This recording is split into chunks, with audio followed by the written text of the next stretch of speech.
Should old acquaintance be forgot and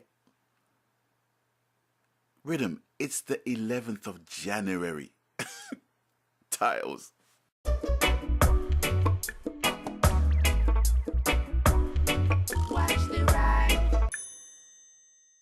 Greetings one and all, this is Riddim Works and welcome to my channel, and yeah, a belated Happy New Year. I know it's been late, but you know what, gotta keep my economic situation on top of things, man, because I've been spending money like I'm Rockefeller over the last 12 months, well, especially over the last 3 and 4 months, because of obviously the next gen phase that we are passing through.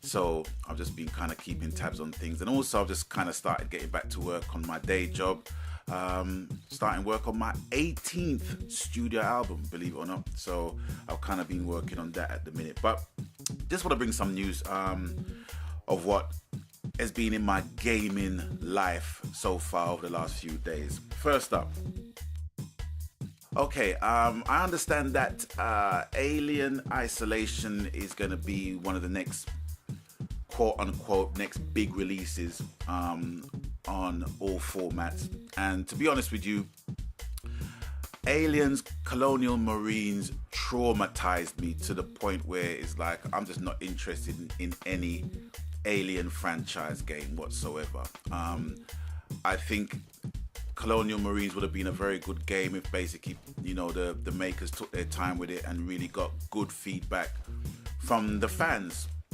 of the franchise.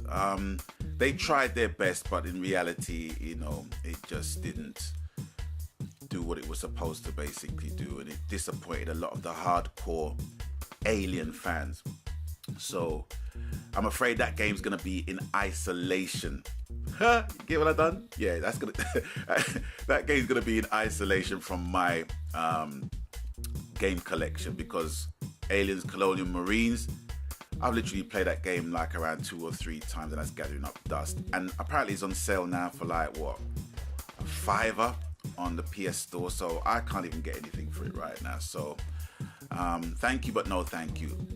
I may give it some interest if there is a demo to the game, but if there's not a demo available for the game, it just doesn't make sense, because with games costing £50 a time a pop right now, I don't want to be spending that amount of money on games that I don't enjoy, or I'm not going to play.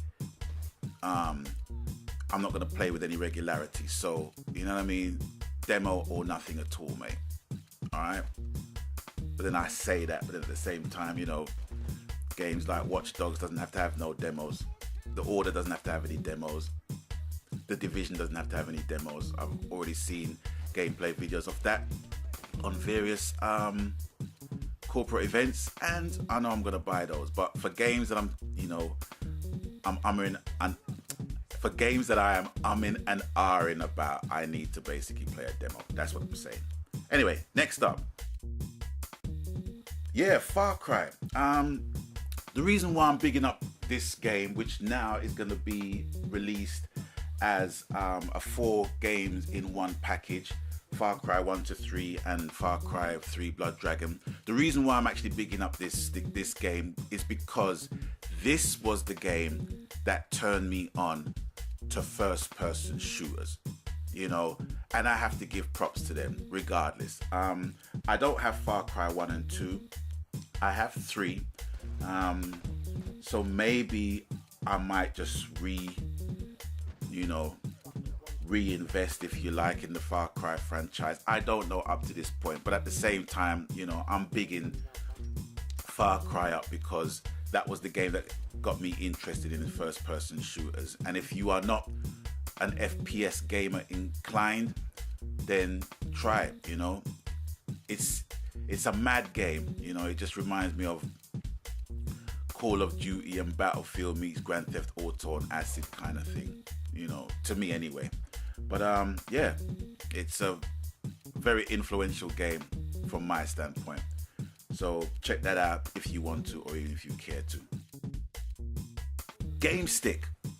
Now, I know I'm kind of late with this one, but it's been released since October, and it's basically an Android-based portable gaming device which you can plug into your TV via HDMI cable or HDMI device, and it basically transmits via Bluetooth to your device, and you can play games on your TV. It's Android based.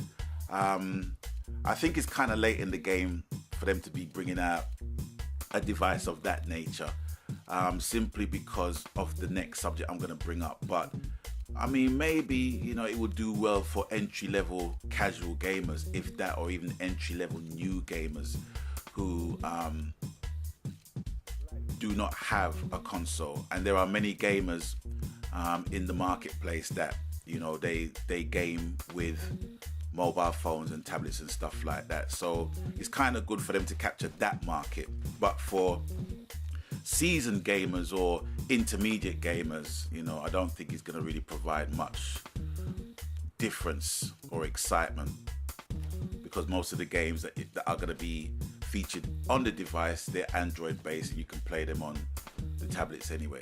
So, but there's choice, so check it out if you want to or if you care to. All right, next up. Okay, this has been announced a few days ago. PlayStation Now, which is basically a cloud-based streaming service that aims to change gaming as we know it. Sony's going to launch PlayStation Now in the summer as a subscription service that will allow gamers to stream PlayStation titles to smartphones, tablets, smart TVs, and Sony PlayStation 4 and handheld PSP games console.